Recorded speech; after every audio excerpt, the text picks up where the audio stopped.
हिसाबी तसाउत की दो किस्में, एक महदूद हिसाबी तसाउत और एक ला महदूद हिसाबी तसाउत। महदूद हिसाबी तसाउत मतलब ऐसा हिसाबी तसाउत जिसमें अरकान महदूद होंगे, जिसको हम शुमार कर सकें, और ला महदूद हिसाबी तसाउत यानी ऐसा हिसाबी तसाउत जिसमें अरकान हम ना गिन सकें, शुमार ना कर सकें, जिनमें तादाद ला महदूद हो। जैसे यहाँ मिसाल दी गई है कि वकील हर माह 100 रुपये बचत करता है, इस तरह उसकी 1 साल की बचत झैल के मुताबिक है।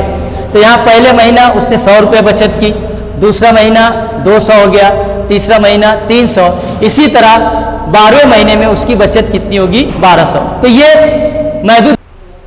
अब यहाँ महदूद हिसाबी तसाउत की मिसाल है कि वकील ने पहले महीने 100 रुपये बचत की, दूसरे महीने 200 और तीसरे महीने 300 रुपये उसने बचत की। इस तरह 12वें महीने उसकी बचत कुल होगी 1200 रुपये। और इसी तरह ला महदूद हिसाबी तसाउत की यहाँ मिसाल है 5 से तकसीम पजीर तबई एदाद।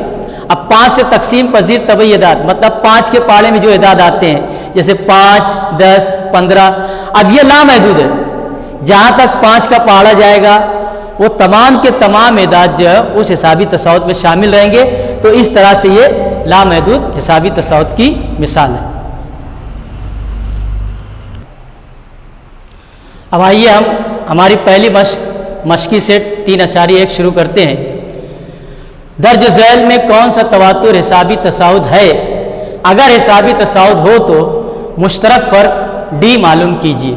यहाँ 3 मिसालें हैं। हम पहली मिसाल हल करते हैं, तो यहाँ पर हम पहली मिसाल का हल लिखेंगे।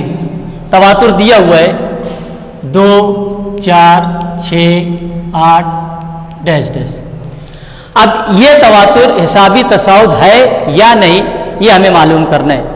और अगर हिसाबी तसाउत होगा तो ही हम मुश्तरक फ़र्क यानी डी मालूम करेंगे, और अगर हिसाबी तसाउत नहीं है तो फिर डी मालूम करने की ज़रूरत नहीं, इसलिए कि हिसाबी तसाउत उस वक्त होगा जब सबका डी यानी मुश्तरक फ़र्क एक जैसा आएगा, यकसा आएगा। अब यहाँ पर ये पहला रुकन जो है T1 ये 2 है, दूसरा रुकन T2 4 है, और तीसरा रुकन T3 ये 6, चौथा रुकन T4 ये 8 है। अब हिसाबी तसाउत है या नहीं ये मालूम करना है, तो हम ये मालूम करेंगे कि 2 मुतवातिर अरकान के दरमियान फ़र्क मुस्तकिल है या नहीं। अगर मुस्तकिल है तो हिसाबी तसाउत है, और अगर मुस्तकिल नहीं है तो हिसाबी तसाउत नहीं है। तो यहाँ पर हम मालूम करते हैं पहले T2 माइनस T1। T2 दिया हुआ है 4 माइनस T1 दिया हुआ है 2, 4 माइनस 2 ये 2 आएगा। उसके बाद आगे का हम मालूम करेंगे, मतलब T3 माइनस T2। T3 दिया हुआ है 6 माइनस T2 4, यहाँ पर भी 2 हासिल होगा। उसके बाद आगे T4 माइनस T3। T4 दिया हुआ है 8 माइनस T3 है 6, यहाँ पर भी हमें जब हम तफरीक करेंगे 2 हासिल होगा। तो यहाँ पर इस तवातुर में हर 2 मुतवातिर अरकान के दरमियान फ़र्क को हमें मुस्तकिल मिला, यानी 2 मिला, एक जैसा मिला। इसका मतलब ये तवातुर हिसाबी तसाउत है। तो यहाँ पर हम लिखेंगे, यहाँ पर लिखेंगे वजह के साथ लिखेंगे कि 2 मुतवातिर अरकान के दरमियान फ़र्क मुस्तकिल है,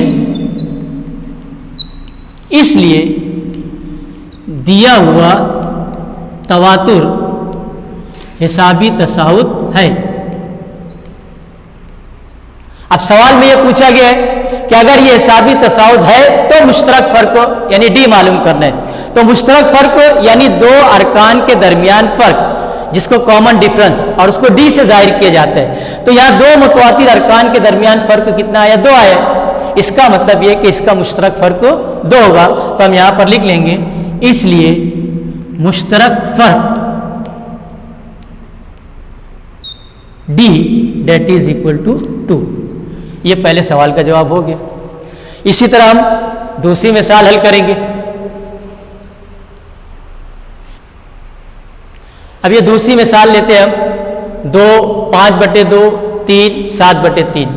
इसको हम हल करते हैं। दूसरी मिसाल है 2 5/2 3 7/2 डैश डैश डैश। यहाँ पर हम लिखेंगे T1 ये 2 है, इसी तरह T2 5/2, T3 ये 3 और T4 7/2। अब यहाँ पर भी हम दो मुतवातिर अरकान के दरमियान फ़र्क को मालूम करेंगे, यानी T2 माइनस T1। T2 है 5/2 माइनस 2, 5/2 में से हम 2 माइनस करेंगे। अब ये कसर है, ये कसर नहीं है, इसको भी हम कसर बना लिए /1। अब ये दो कसरों के दरमियान तफरीक या जमा का अमल हो तो हम उसे जुज़ा फ़ेक़्ल के तरीके से हल करते हैं। तो यहाँ पर हम इसका जुज़ा फ़ेक़्ल निकालेंगे, तो 2 और 1 का जुज़ा फ़ेक़्ल 2 निकलेगा।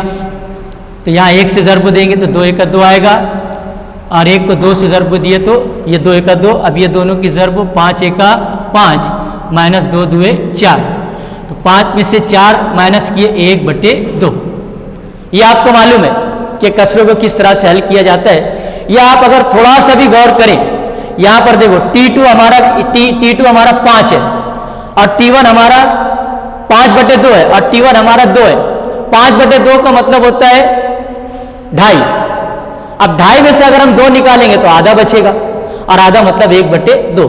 तो हम डायरेक्ट भी जवाब लिख सकते हैं इसको, यानी 5/2 में से हम 2 माइनस किए तो हमें कितना हासिल होगा, आधा हासिल होगा, यानी 1/2। इसी तरह आगे का हम मालूम करेंगे T3 माइनस T2। अब T3 दिया हुआ है 3 माइनस T2 दिया हुआ है 5/2। अब इसको भी हम चाहे तो हम डायरेक्ट जवाब लिख लें, या फिर इसको हम कसर बनाकर इसका भी हम जुज़ा फ़ेक़्ल निकाल लेंगे 2। तो इसको हम 2 से ज़रब देंगे, इसको 1 से, तो ये 2 3 6 हो जाएगा, माइनस 5 1 5। तो 6 में से 5 माइनस किए 1/2। आप ज़बानी भी हल कर सकते हो, 3 में से 5/2 यानी 2.5 निकाल देंगे हम तो आधा बचेगा, यानी 1/2 बचेगा। इसके बाद